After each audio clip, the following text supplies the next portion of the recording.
I'm having a little bit of a hiccup. So, all right.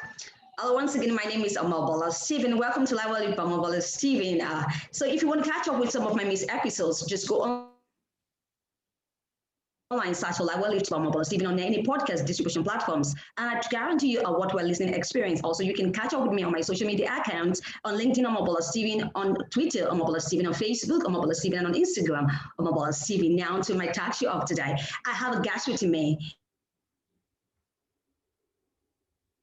And also his podcast style. Now, how can adversity and struggle fast track a relationship, either to increase strength or to lead to a breakup? Now, that's an interesting question.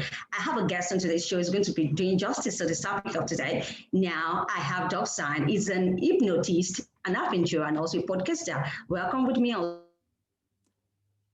Absolutely. Bumble Stevie Dobson.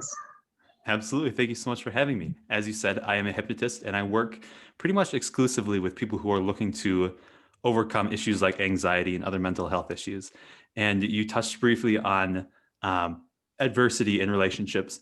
And specifically, my story with that is that um, this year, 2020, was very interesting for all of us. But for me personally, I had just started a relationship when lockdown started. And we had been together for about 3 weeks, and it came to the point we either had to separate and go, move halfway across the country from each other, or we had to kind of move in together very rapidly.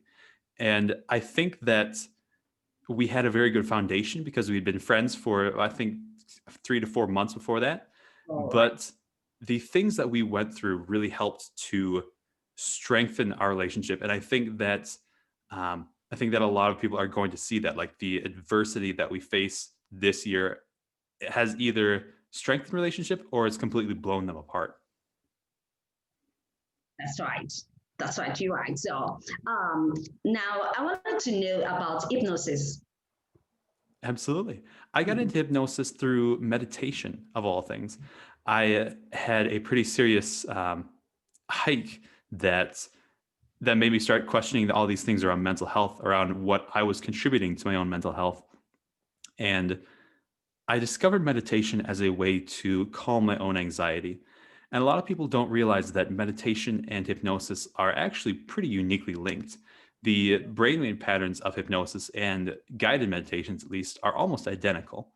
And the feeling states that you go into are almost identical as well. And so I discovered hypnosis and I used it to really break down my own anxiety. And when I did that, I just saw the potential for it. Oh, great. That's great to know. So now I understand that you are a Buddhist also and a philosopher. Now, what are the big questions of life that you have examined so far? The big questions of life. Oh gosh. I think anyone with anxiety is always wondering what, you know, the big question of are they safe and are they making a difference? And I've also struggled with depression in my own life. And so those big questions are like, does what I do matter? And so facing those questions, especially very early on in life, they really shape your perspective because once you answer those questions, you really do have that steady foundation to That's build something pretty amazing. right. That's right. So tell me about your love story. Yeah. Absolutely. All So, right. my love story, I met this girl at a ski lodge that I was working at. We had both moved there to Alta, Utah at a kind of off the cuff notice, and we didn't know anyone when we moved there, and we became pretty much fast friends immediately. And she and I were friends for about 3 to 4 months, and then we became a relationship, and then COVID happened. And when COVID happened, the lodge and the ski area just completely shut down. And in 6 days, we had lost both our homes and our jobs. And we either had to move across the country back to our homes and probably, never see each other again. That's right. And we we decided that we were going to live in the back of my truck of all things. I had built a camper setup and my plan was to explore the West using that. And it turned out, it worked because we moved into it for our quarantine session just to make sure that those Mm, 2 weeks we weren't actually infected. that's right. But that was quite an interesting adventure because, as I said, we'd only been dating for 3 weeks. Mm, And those 2 weeks in the desert, we mm. really, really got to know each other. And I think Wow. had there been any flaws in that relationship, I wouldn't recommend it for anyone who's not like completely certain about their relationship, because if there had been flaws, it would have just been catastrophic. We would have been in the middle of nowhere That's and right. just arguing, That's and yeah. right. But I think that the adversity that we faced really helped bring us together faster and really Hmm. helped to establish a relationship that is now very steady and very strong. All right, great that you understand that adversity, brings us close together. So now I believe that you have a positive outlook towards life, because if you have a positive outlook towards life, you always see the good side and the bigger picture in everything that you come to. So I believe that in positive outlook, and I think it has worked for you. So it's a beautiful relationship. All right. Yeah. Okay. Now, so how can you help your clients with any anxiety issues? Do you have any strategies you employ? I do. I have, so my main tool is hypnosis, Right. but I also have pulled Mm, together tools from meditation and yoga and neuroscience. And the tools that I give my clients, they're very, I should say, the tools that I give my clients to help themselves, they're very simplistic. You can learn mm, them very quickly. And if anyone is interested, I've got those on my website. mm. But um, the tools that I use in hypnosis, they are based in psychology and they're based in neuroscience. I really focus on the science behind hypnosis.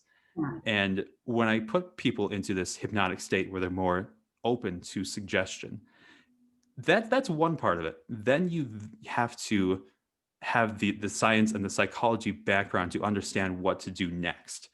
And once you have that, once you have the foundation of how to cure, or I shouldn't say cure, how to manage mental illness, then the change is relatively easy to make.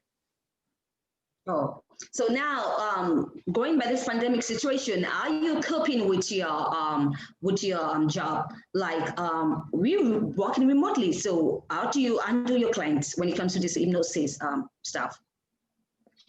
I work with my hypnosis clients completely online over Zoom. All right. And um, I had actually built it that way from the very start before COVID. And a lot of people think you have to be in person to be hypnotized, but it's really not the case. A That's what lot I'm of yeah, a lot of hypnotists, um, they really prefer to thinking. be in person, but it works just as effectively when you're doing it over Zoom. Mm, mm. Oh, great. Oh, great. No, can you share some of one of your fondest memory as an adventurer? Ah, as an adventurer, I would say the first time I ever hiked a mountain, I had moved out to Maine to work at a summer camp job, and I had never really been in the mountains before. I grew up in Wisconsin on flatlands, and climbing that mountain, it was Tumble Down Mountain in Maine, and it was probably the hardest physical thing that I'd ever done up to that point, because we were scrambling up rocks and we were um, exerting ourselves the entire day. But when we got to the top of the mountain, just looking out over the view, I was just blown away. Not only because the view was beautiful, but because I had earned it every step of the way by my own perseverance. That was really the only thing that had gotten me up that mountain.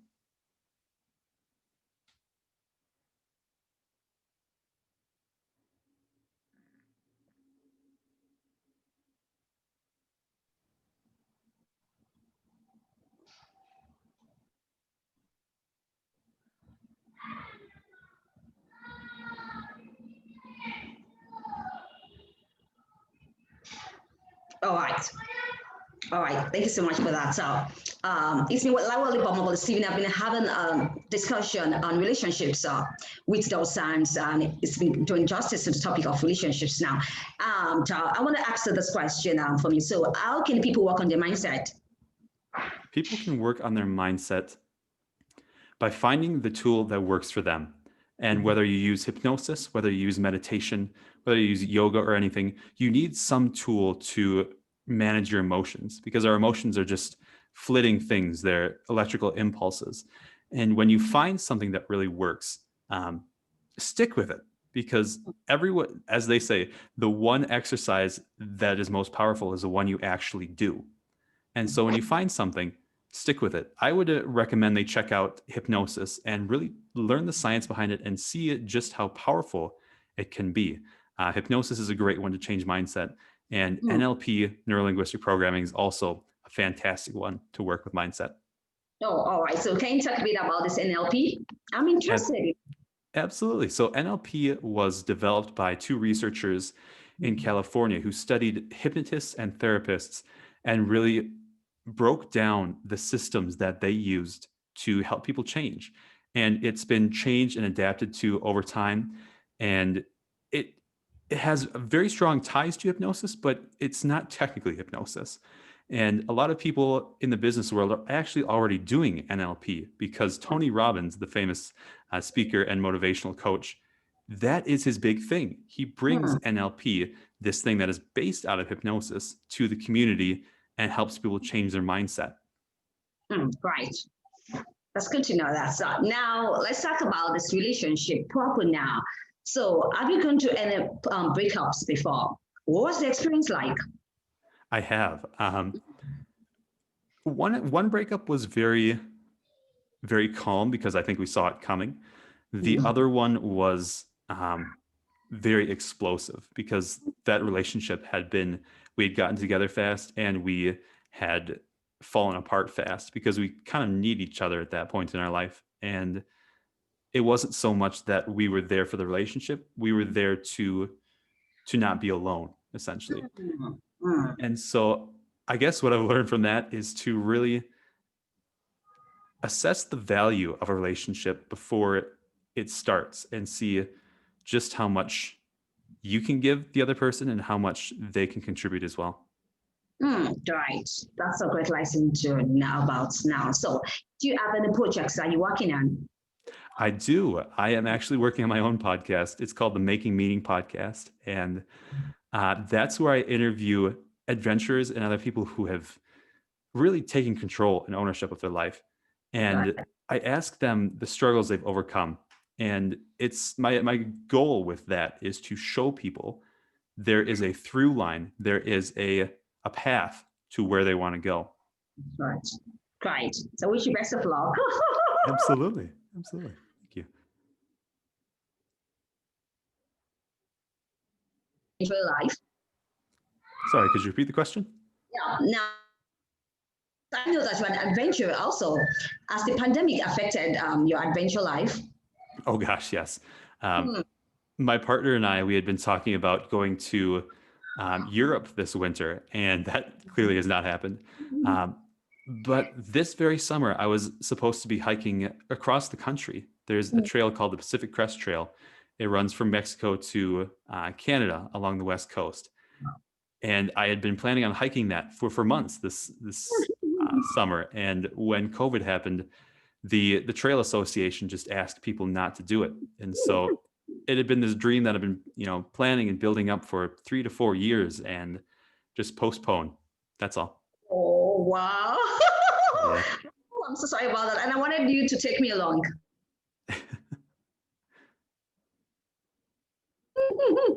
Yeah. Of course. I wanted to join in the adventure. Absolutely. It's Thank you so much, Sam, for coming to Lawali Bamabolo Stephen. Do you have any parting word for my audience? I would say to them that whatever you use, just find something that helps you manage your own emotional states, because they're really so malleable, whether it's hypnosis or meditation or any of these other tools. Find something, because when you take ownership of your own emotions, life That's right. really takes off. That's right. That's very key. When you take ownership of your own emotions, life really takes off. Brilliant. Thank you once again for coming to the show. I hope some other time we can do this again.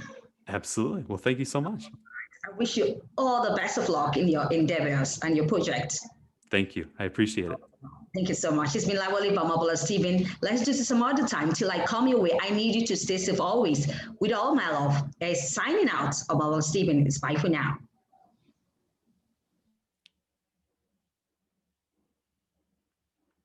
we're done. Thank you so Nice. much. Absolutely. Absolutely. Yeah. Thank you for your time. You bet. Is there anything else you need? Oh, no problem. So I'm going to send the full podcast recording to you either